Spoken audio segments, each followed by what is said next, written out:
कहानी की शुरुआत होती है द्वितीय विश्व युद्ध के शुरू होने से।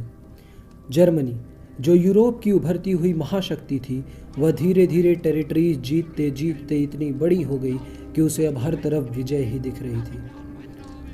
हिटलर की एक्सपेंशनिज्म की पॉलिसी उसे युद्ध की ओर धकेल रही थी और अब उसकी नज़र थी सोवियत यूनियन पर। सोवियत यूनियन, कठिन रास्तों से भरा एक ऐसा सफ़र जिसको जीतना तो दूर, जिसके बारे में सोचना मात्र भी कठिन हो। सर्द मौसम की हालातों में युद्ध करना और वहां जीवित रह जाना मानो नामुमकिन सा हो। द्वितीय विश्व युद्ध को शुरू हुए कुछ वक्त ही बीते थे। सोवियत्स, जो प्रथम विश्व युद्ध से अभी उभर ही रहे थे, ऐसे में उन्होंने जर्मन्स के साथ मिलकर एक नॉन एग्रेशन पैक्ट पर साइन किया, जिसे नाम दिया गया मोल्टोव-रिबेंट्रॉप पैक्ट। 23 अगस्त 1939 को तत्कालीन यूएसएसआर फॉरेन मिनिस्टर मोल्टोव और जर्मन फॉरेन मिनिस्टर रिबेंट्रॉप ने इस कागज पर दस्तखत किए। इस पैक्ट के अनुसार सोवियत्स और जर्मन्स को एक दूसरे की टेरिटोरियल इंटेग्रिटी यानी भौगोलिक संप्रभुता का ध्यान रखना था और एक दूसरे पर आक्रमण नहीं करना था। मगर होनी को कुछ और ही मंजूर था। विश्व जीतने की चाहत में हिटलर ने सोवियत्स पर आक्रमण करने की योजना बना ली। उसके जनरल्स के लाख मना करने के बावजूद उसने इस प्लान को जारी रखा। हिटलर के शब्दों के अनुसार, we only have to kick in the door, the whole rotten will come crashing down. Hitler के आदेश पर जर्मनी ने प्रिपरेशन शुरू कर दी और यूएसएसआर के बॉर्डर्स पर 6,80,000 सोल्जर्स तैनात कर दिए गए। स्टालिन को इसकी खबर मिल चुकी थी।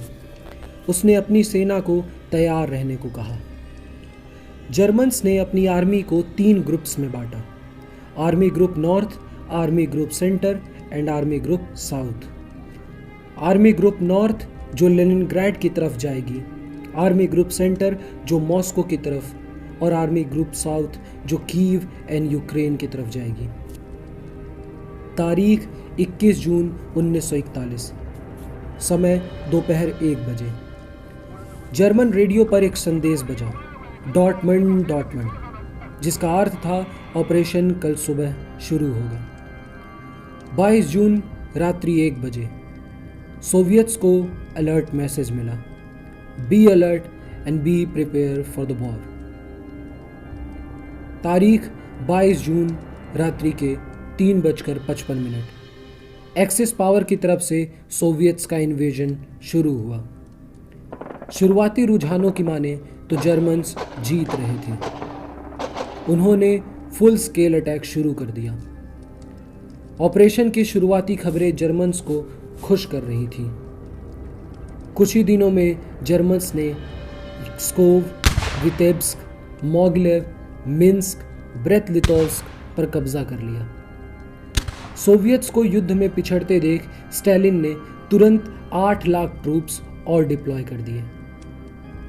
तारीख 30 सितंबर 1941, जर्मन्स को रेडियो पर एक और आदेश मिला, ऑपरेशन टाइफून, यानी कि मॉस्को का इन्वेजन शुरू किया जाए।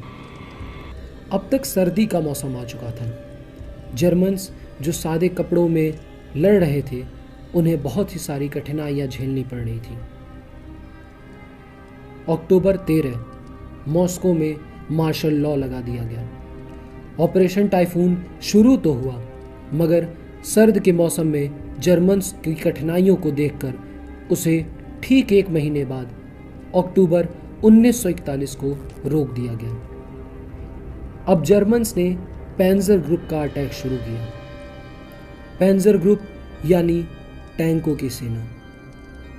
पैंजर ग्रुप जिसमें 140 से 180 टैंक्स होते थे और 14,750 से 15,000 सोल्जर्स हुआ करते थे। जर्मन्स ने पैंजर ग्रुप्स को कई डिवीजन में बांटा। 3rd पैंजर ग्रुप और 4th पैंजर ग्रुप को मॉस्को वेल्गा कैनाल की ओर से अटैक करने का आदेश मिला और 2nd पैंजर ग्रुप को टूला के रीजन से अटैक करने का आदेश मिला। अटैक शुरू हुआ। टूला के रीजन से पहले खुशखबरी आई, मगर अब बारी सोवियत्स की थी। पासा पलट चुका था। सेकेंड पैंजर ग्रुप को बुरी तरीके से हार मिल चुकी थी। 28 नवंबर 1941 फोर्थ पैंजर ग्रुप मॉस्को में लड़ रही थी। सोवियत्स का रेजिस्टेंस इतना भारी था कि फोर्थ पैंजर ग्रुप को भी हार का सामना करना पड़ा। जर्मन्स का राशन, मिलिट्री एम्यूनेशन सब खत्म हो रहे थे और वह धीरे धीरे पीछे हट रहे थे। इस मौके का फायदा उठाकर सोवियत्स ने फुल स्केल अटैक शुरू कर दिया और धीरे धीरे अपनी टेरिटरीज को रिक्लेम करना शुरू किया। डेटा की माने तो दोनों पक्षों को काफ़ी नुकसान हुआ। कुल मिलाकर 5 लाख से ज़्यादा जानें गई। जनवरी 7, 1942 ऑपरेशन बारबरोसा बुरी तरह से फेल हो चुका था। जर्मन्स हार चुके थे, सोवियत्स जीत चुके थे और इस प्रकार विश्व जीतने की चाह रखने वाले एक राजनेता की चाह खत्म हुई। यह थी आज की कहानी ऑपरेशन बारबरोसा की। आगे भी ऐसी ही कहानी सुनने के लिए हमसे जुड़ते रहें। यदि यह कहानी आपको पसंद आई हो तो लाइक करें, शेयर करें और सब्सक्राइब करें। धन्यवाद।